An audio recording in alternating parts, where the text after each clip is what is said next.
अगर किसी का शौहर मर गया तो औरत इद्दत गुजारेगी कितने दिन? 4 महीने 10 दिन। अगर किसी औरत का शौहर मगरिब से पहले इंतकाल किया है, मगरिब की अजान से पहले इंतकाल किया, तो वो दिन इद्दत में शामिल किया जाएगा, 1 दिन माना जाएगा। मान लीजिए आपके यहाँ 6 बजे मगरिब की अजान हो रही है और 5 बजे किसी का शौहर इंतकाल किया है, तो 5 बजे इंतकाल करने के बाद भी उसका पहला दिन माना जाएगा, क्योंकि अभी तारीख वही है, मगरिब के बाद तारीख चेंज होगी, मगरिब से पहले नहीं, वो पहला दिन माना जाएगा। मेरे भाइयों, औरत अगर 5 बजे उसका शौहर खत्म हुआ है तो वो पहला दिन माना जाएगा औरत का, 1 दिन। इसके बाद 4 महीने और 10 दिन। ये 4 महीने 10 दिन औरत की इद्दत के दिन क्यों शुमार किए गए आपको मालूम है? ताकि मरे हुए आदमी का हमल इस औरत के पेट में ना हो सकता है कि वो छिपा रही हो, हमल पेट में ना हो। 4 महीने 10 दिन की मुद्दत बहुत हो गई है।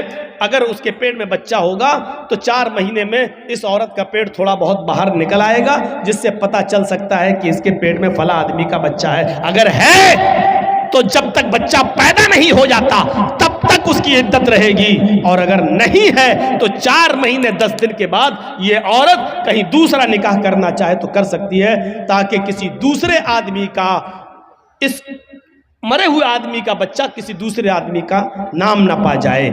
ये इस्लाम ने एक बाउंडेशन लगा दी है, बाउंडेशन बहुत सख्ती है इस मामले में। अगर किसी वजह से आप अपनी बीवी को तलाक देते हैं और तीसरी तलाक जब दी जाती है, तो तीसरी तलाक जब आप देंगे उसके बाद औरत की इद्दत शुरू हो जाएगी। उसके बाद से जैसी तीसरी तलाक दी वहीं से इद्दत शुरू। अब 3 महीने तक वो दूसरी शादी नहीं कर सकती है जब तक कि वो इद्दत पूरी न कर ले। गौर से सुनिएगा, इसको सुनेंगे तभी बात समझ में आएगी। 3 महीने तक उसको क्यों रोका गया?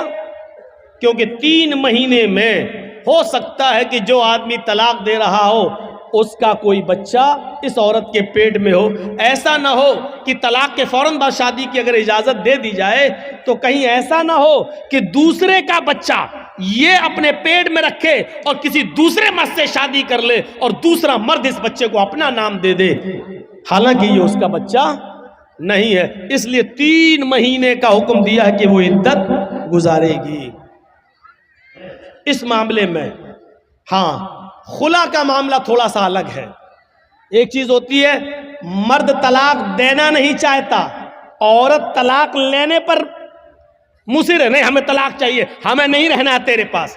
मान लीजिए बहुत सा शराबी जुआरी आदमी है, औरत नहीं रहना चाहती है और आदमी उसको तलाक नहीं देना चाहता, नहीं हम नहीं देंगे, हम नहीं देंगे। ऐसी सूरत में औरत खुला लेती है।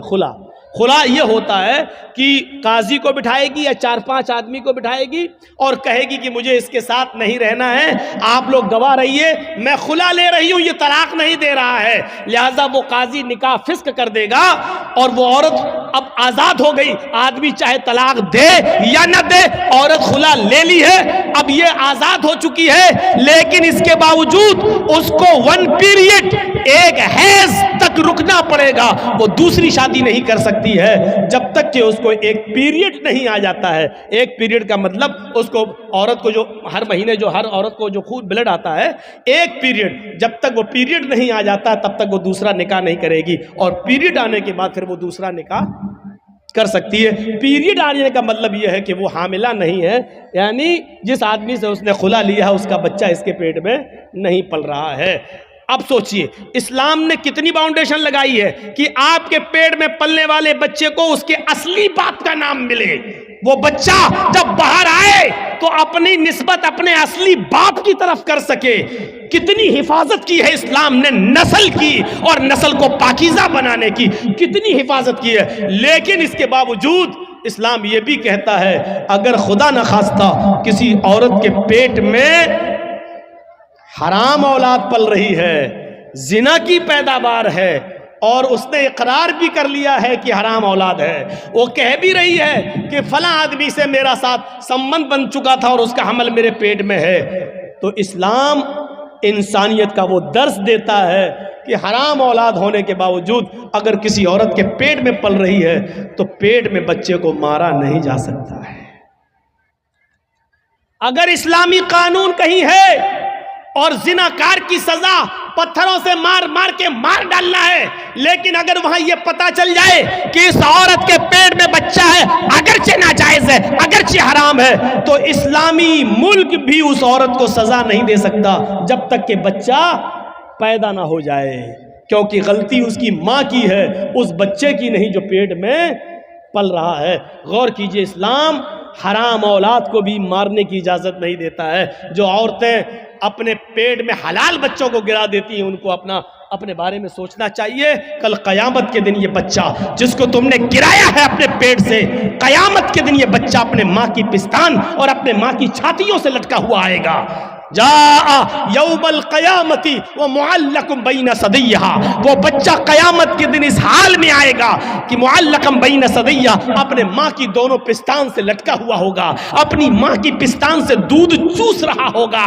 और अल्लाह कहेगा, आए इस माँ की पिस्तान से दूध चूसने वाले बच्चे, क्या तेरी कोई शिकायत है? क्या तू कुछ बोलना चाहता है? क्या तुझे अपने रब से कुछ कहना है? अल्लाह उसको जबान देगा। वो छोटा सा बच्चा जो अपने माँ की पिस्तान से दूध चूस रहा होगा, अपनी जबान हटाएगा, अपना मुंह हटाएगा, यकूल, और अल्लाह से शिकायत करेगा, या रब्बी हाज़िही उम्मी क़दलतनी, अल्लाह ये मेरी माँ है जिसका दूध मैं पी रहा हूँ, जिसकी पिस्तान से मैं लटका हुआ हूँ। अल्लाह ये मेरी माँ है जिसने दुनिया में मुझे मार डाला था। अल्लाह ये मेरी माँ है जिसने दुनिया में मुझे कत्ल कर दिया था। हाज़िही उम्मी क़तलतनी, अल्लाह ये मेरी माँ है जिसने दुनिया में मुझे मार डाला था। अल्लाह ये मेरी माँ है जिसने दुनिया में मुझे कत्ल कर डाला था। आय अल्लाह, ये दुनिया में मेरी ना हुई, तू इसका मत हो, इसको भी तू जहन्नम में फेंक दे। अल्लाह रब्बुल आलमीन फिर उस औरत को जिसने दुनिया में अपने बच्चे को का मर्डर किया बिना किसी गलती के, बिना किसी परेशानी के, उसने ये सोच कर कि 3 लड़कियां पहले से, चौथा भी मेरी लड़की है, अल्ट्रासाउंड में चेक कराने के बाद पता चला लड़की है, नहीं हमें नहीं चाहिए, और एबॉर्शन करा दिया, गिरा दिया। कयामत के दिन इस औरत को जहन्नम में फेंक दिया जाएगा और वो बच्चा अपनी माँ को खुद जहन्नम में ले जाने का सबब बनेगा कि नहीं अल्लाह, इसने दुनिया में मुझे मार डाला था। इस्लाम तो हराम और नाजायज़ औलाद भी गिराने की इजाज़त नहीं देता है। ये इस्लाम इंसानियत का एहतराम है, इंसानियत का एहतराम। इस्लाम में बहुत, जहां थोड़ा बहुत मसला हार्ड लगता है वहीं आसानी भी पैदा होती है। मान लीजिए रमज़ान का महीना और 20 रोजे गुजर चुके हैं, आज कोई हिंदू है या कोई ईसाई मुसलमान हो रहा है और वो 20वें रोजे को मुसलमान हुआ, तो अब वो रोज़ा कब से रखेगा? रोज़े तो पूरे महीने के फ़र्ज़ हैं, लेकिन कोई हिंदू या कोई ईसाई या कोई यहूदी 20वें रोज़े को मुसलमान हो रहा है। 20 रोज़े तक हिंदू था, ईसाई था या यहूदी था या जैनी था, बुद्धिस्ट था, 20 रोज़े के बाद मुसलमान हो रहा है 20वें रोज़े को, तो अब वो रोज़ा कब से रखेगा? आज मुसलमान हुआ है तो अब जब मुसलमान हुआ तभी से तो रखेगा। अब सवाल ये पैदा होता है कि वो 20 रोजे जो इसके छूटे हैं वो पूरे करेगा या नहीं करेगा? तो साफ मसला है कि नहीं करेगा। क्यों नहीं करेगा? क्योंकि जब वो इस्लाम लाया है तब तक वो काफिर था, उस पर रोजा फर्ज था ही नहीं। आज वो इस्लाम लाया तो अब जितने रोजे हैं उतने वो रखेगा, बकिया रोजे वो नहीं रखेगा। इसलिए नहीं रखेगा क्योंकि उस वक्त उसके ऊपर रोजे फर्ज थे ही नहीं। कितने रोजे रखेगा? जितने बाकी हैं। एक चीज और सुन लीजिए, 20वें रोजे को इस्लाम लाया, लेकिन इस्लाम ला रहा 5 बजे शाम में और रोजा खुलता है 6 बजे। अब 5 बजे वो इस्लाम ला रहा है, तो इस्लाम जैसी वो 5 बजे लाया तो अब क्या करेगा? आज का रोजा क्या करेगा? तो 5 बजे इस्लाम लाता है तो 5 बजे ही से उसका रोजा शुरू हो गया है, क्योंकि 5 बजे से पहले उसके ऊपर रोजा फर्ज था ही नहीं, क्योंकि वो काफिर था। जैसे इस्लाम लाया वैसे उस पर रोजा फर्ज हो गया, वैसे ही उसके ऊपर रोजा फर्ज हो गया।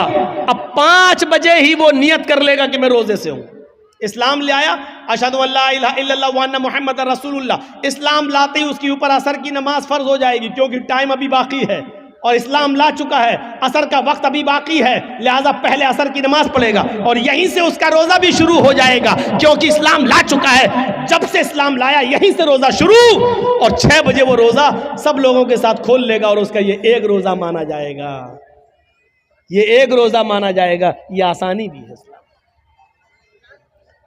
ये आसानी भी है। इस्लाम मुश्किल नहीं है, लोगों ने इसको मुश्किल बना दिया है। क्या वो लोग सहाबा नमाजें नहीं पढ़ते थे? क्या वो रोजे नहीं रखते थे? मुश्किल बना दिया है। फजर में नहीं उठ पा रहे हैं साहब, क्यों? अब रात में 1 बजे जर्जी साहब को टाइम मिलेगा, 3 बजे तक जलसा चलेगा, फिर आदमी यहां से जाएगा, थोड़ी देर कमर सीधी करेगा, फजर में उठेगा? नहीं उठ पाएगा। क्लियर है? लेकिन याद रखिए, मौलाना जर्जीस का जलसा और इस जलसे में 2:30 बजे 3 बजे तक जाग लेना और इस जाग लेने के बाद सुबह फजर की नमाज में ना आना, यह दलील नहीं है इस बात की कि आपका जलसा कामयाब हो गया है, या ये उज़्र नहीं होगा कि मैं जलसा सुनने की वजह से रात में जाग लिया इसलिए फजर में हम नहीं उठ पाए। जलसा कराना फर्ज नहीं था, फजर की नमाज पढ़ना फर्ज था। आपने एक फर्ज को छोड़ा उस काम के लिए जो आपके ऊपर फर्ज ही नहीं था। मेरे भाइयों, यहां से ये मैसेज लेके उठिएगा, ये पैगाम लेके उठिएगा, ये तसव्वुर लेके उठिएगा। तो इंसानियत ये होती है, इंसानियत। तो या अय्युहन्नास इन्ना खलकनाकुम मिन ज़करिन व उन्सा व जअलनाकुम शुऊबन व क़बाइल लितारफू। तुमको हमने एक मर्द और एक औरत से पैदा किया है, तुम सब आपस में भाई हो, तुम आपस में एक ही बाप के और एक ही माँ के बेटे हो, तुम्हारा बाप एक है, तुम्हारी माँ एक है। अच्छा, एक चीज और बताइए, गौर से सुनना। हम मुसलमान हैं, ये हिंदू है, हम दोनों का झगड़ा हुआ है। अब कोर्ट में गए तो जज साहब बैठे हैं, अगर मुसलमान है तो उनका दिल चाहता है कि हम मुसलमान की तरफ थोड़ा सा झुकाव कर दें, हिंदू है तो वो चाहता है थोड़ा सा हिंदू की तरफ झुकाव कर दें। ये होता है, ये होता है। कुरान ने इंसानियत, यहां पर इंसानियत को फरोग दिया है, इंसानियत को बढ़ावा दिया है और कहा अगर तुम सच्चे मुसलमान हो तो फैसला करते वक्त न कौम देखोगे, न बरादरी देखोगे, न जात देखोगे, न मजहब देखोगे। हुकुम वला यजरिमन्नकुम शनआनु कौमिन अला अल्ला तादिलू इदिलू हुवा अक़रबु लित्तक़वा। भाई जिसको जाना हो अभी उठ के चले जाओ यार, क्यों बार बार उठ रहे हो? बहुत डिस्टर्ब होता है हमको सामने। ला यजरिमन्नकुम शनआनु कौमिन, आए मुसलमानों, किसी कौम की दुश्मनी, किसी मजहब की दुश्मनी तुम्हें इस बात पर मजबूर न कर दे कि तुम सच्चा फैसला न कर सको, उनके साथ इंसाफ न कर सको। ऐसा नहीं होना चाहिए। ए दिलू, हर हाल में सच्चा फैसला करना, चाहे वो मुसलमान के खिलाफ जाए, चाहे वो हिंदू के खिलाफ जाए, ईसाई के खिलाफ जाए, तुम्हारे अपने खिलाफ जाए, तुम्हारे अपने बेटे के खिलाफ जाए, तुम्हारी अपनी औलाद के खिलाफ जाए। अच्छा, आपके यहां मान लीजिए, हमें नहीं मालूम चापी में ये होता है या नहीं होता है, बंगाल के जलसों में बहुत जगह ऐसा देखा गया है कि एक गांव में कोई लड़का उसी गांव की किसी लड़की को लेकर भाग गया, 2-4 दिन के बाद पकड़ गए, गांव वापस आए। अब लड़की का बाप रोता है, ओ मेरी लड़की तो इज्जत लुट गई, बर्बाद हो गया, मुंह दिखाने के लायक नहीं है। अब जोर डाला जाता है गांव की तरफ से कि तू लेके भागा था, चल अब शादी करो उसके साथ। ये गांव की तरफ से फैसला होता है शादी करो उसके साथ, और वो लड़का तैयार नहीं है शादी करने के लिए। वो लड़का कह रहा भाई शादी की तो कोई बात ही नहीं हुई थी। अब ये लड़की का बाप कह रहा है ये लड़का लेके भाग गया मेरी लड़की को। अब मेरी लड़की तो बदनाम हो गई, कुछ हुआ हो या ना हुआ हो, लेकिन बदनाम तो हम हो गए। कौन मेरी लड़की से शादी करेगा? लड़के का बाप ये कह रहा भाई दोनों बातें करते थे, मोबाइल पे लगे रहते थे रात रात भर, हम क्या करें? लड़का कह रहा हम शादी क्यों करें, शादी की कोई बात ही नहीं हुई है इससे हमारी। ठीक है हम भगा के ले गए तो तुम्हारे घर थोड़ी घुस के ले गए थे हम। फोन पे बात हुई फला जगह तुम आ जाओ, हम भी फला जगह चल रहे हैं, मोटरसाइकिल लेके आ जाएंगे। हम वहां मौजूद थे, ये आ गई, हम लेके भाग गए। अब गांव में जो सरपंच होते हैं, मुखिया लोग, सुनो, अगर यहां पर भी ऐसा होता है तो सुन लें, इस गांव का मुखिया और सरदार, कयामत के दिन तुम्हें भी गवाही देना पड़ेगी और अल्लाह के सामने तुम्हें भी जवाब देना पड़ेगा। अब क्या होता है, अच्छा ठीक है तू शादी नहीं करेगा, नहीं, अब उस लड़की का तो इज्जत खराब हो गई, हाँ तो क्या हुआ, चल 5 लाख रुपए जुर्माना देगा लड़का वाला लड़की को। अबे तेरे बाप का फैसला है? गांव के मुखिया, सरदार या सरपंच या पंचायत में जो लोग बैठकर ये फैसला करते हैं, ये सब रॉन्ग है, कुरान और हदीस के खिलाफ फैसला कर रहे हैं। दुनिया में 5 लाख 4 लाख रुपया दिलवा सकते हो, लेकिन कयामत के दिन अपने आप को बचा नहीं सकते हो इस फैसले से। सवाल यह पैदा हुआ है कि लड़का भागा तो लड़की भी तो भागी, फिर जुर्माना सिर्फ लड़के पर क्यों आयद हो रहा है? और लड़के का पैसा 4 लाख 5 लाख रुपए आप लड़की को और उसके बाप को दिला देते हैं, ये कहां की इंसानियत है? जबकि कुरान ये कह रहा है अज़्ज़ानियतु वज़्ज़ानी फजलिदू कुल्ल वाहिदतिन मिनहुमा मियता जल्दा। जिना करने की, बदकारी की शुरुआत लड़के की तरफ से पहले नहीं, लड़की की तरफ से पहले होती है। भागने और भगाने की शुरुआत लड़के की तरफ से नहीं, लड़की की तरफ से पहले होती है। ये सुई है, ये धागा है, जर्जी साहब सुई में धागा डाल रहे हैं, लेकिन सुई को हम ऐसे हटा देते हैं, धागा जा ही नहीं सकता है। जब सुई अपनी जगह पर खड़ी है, टस से मस नहीं हो रही है, तब धागा उस सुई के अंदर चला जाएगा। ये साफ सरी दलील है, अगर लड़की अपने आप को बचाए तो लड़का कभी उसके साथ जिना कर ही नहीं सकता। मौलवी जर्जीस की बात इंडियन कानून के खिलाफ है, लेकिन कुरान और हदीस की रोशनी में है। जिना की शुरुआत अगर लड़की भागने के लिए तैयारी ना हो तो लड़का भगा ही नहीं सकता है, लड़की भागती नहीं। सवाल है साहब, मेरा लड़का, तुम्हारा लड़का मेरी लड़की भगा के ले गया, तू तो 18 साल तक पालता रहा, फिर तू अपनी अलमारी भी नहीं बचा सका, वो पैसा भी लेके भाग गई और सोना भी लेके चली गई, जेवर भी लेके चली गई। जब तू अपनी लड़की पर इतना कंट्रोल नहीं कर सका तो जुर्माना लड़के वालों पर लगाते हैं, और ये फैसला पंचायत करती है, गांव की सरपंच करता है, मुखिया करता है, सरदार करता है, ये फैसला जो कुरान और हदीस के खिलाफ।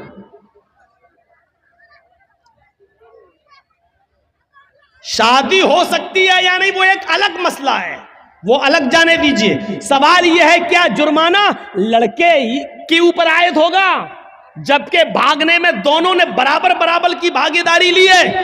कोई लड़का जबरदस्ती घर में घुसकर लेकर तो नहीं गया था, आपकी लड़की भी घर से निकली, लड़का भी निकला, दोनों निकले, 1 हफ्ता गायब रहे, फिर आए, वो एक अलग मसला है। लिहाजा जुर्माना आयद होना चाहिए तो दोनों पर होना चाहिए, कोड़े पड़ना चाहिए तो दोनों पे पड़ना चाहिए, संसार होना चाहिए तो दोनों को होना चाहिए, अगर सजा मिलनी चाहिए तो दोनों को बराबर बराबर मिलनी चाहिए। आप यहाँ लड़के पर 5 लाख 2 लाख 3 लाख का जुर्माना लगाकर आप सजा नहीं दे रहे हैं, बल्कि लड़के से लड़की को अवार्ड दिलवा रहे हैं, इनाम दिलवा रहे हैं। अब गांव की और दूसरी लड़कियों को ये उत्साहन मिल रहा है कि हम भाग रहे हैं, अगर शादी होगी तब भी ठीक, और नहीं होगी तो 5 लाख रुपया में वैसे भी मिल जाएगा। इस 5 लाख रुपए में तो हम दूसरी शादी भी किसी और से अच्छी तरीके से कर सकते हैं। सुन लो, इस जुर्माने पर जिन लड़कियों के हौसले बढ़ते हैं उनका गुनाह भी इन पंचायतों के सर पर रखा जाएगा।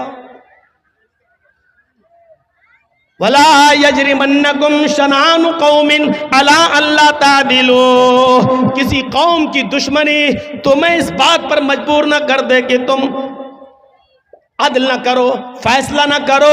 ऐसा नहीं होना चाहिए। ए दिलो हुआ अक़रबु लित्तक़वा, हर हाल में इंसाफ करना, हर हाल में सच्ची बात कहना, चाहे वो किसी के भी खिलाफ हो। हजरत अली रजी अल्लाह ताला अन्हु की एक जिरा क्या होती है आपको बताऊं। जिरा होती है, जंग में जब लड़ा जाता था तो एक लोहे की कमीज की तरह या कुर्ते की तरह एक वो होता था, वो अपने गले में डाल लिया जाता था ताकि दुश्मन का तीर सीने में न लगे, उस लोहे पर लग जाए। तीर आए, खंजर आए, तलवार आए तो वो लोहे पर लगे, तो उसको बोलते थे जिरा। तो जंग में जाते थे तो जिरा पहन लेते थे साहबा।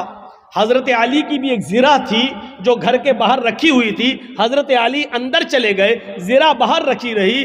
जब घर से बाहर आए तो जिरा गायब हो गई। पानी है? ठीक है, चलो आज पी लेता हूं।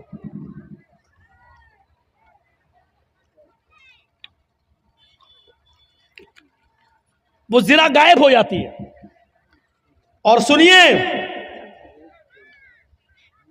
6 महीने के बाद वो जिरा एक यहूदी के पास नजर आती है।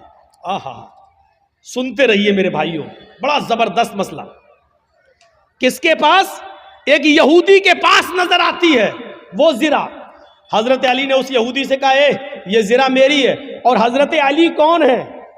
अमीरुल मोमिनीन। अमीरुल मोमिनीन समझ रहे हो ना? उसको समझाने के लिए बोल दूं, चीफ मिनिस्टर। अमीरुल मोमिनीन है, पूरे इलाके के जिम्मेदार हैं। यहूदी से कहते हैं, यहूदी ये जिरा तो मेरी है, तेरे पास कहां से आई? उसने मुस्कुराते हुए कहा, अच्छा नियत खराब कर रहे हो मेरी जिरा पर, ये तो मेरे पास बहुत दिनों से है। हजरत अली ने कहा, तुम पंगा ले रहे हो, तुम्हें अच्छी तरीके से मालूम है कि ये जिरा मेरी है। उस यहूदी ने कहा, आप झूठ बोल रहे हैं। लीजिए, किससे कहा जा रहा है? हजरत अली से। आप झूठ बोल रहे हैं, ये जिरा आपकी नहीं मेरी है।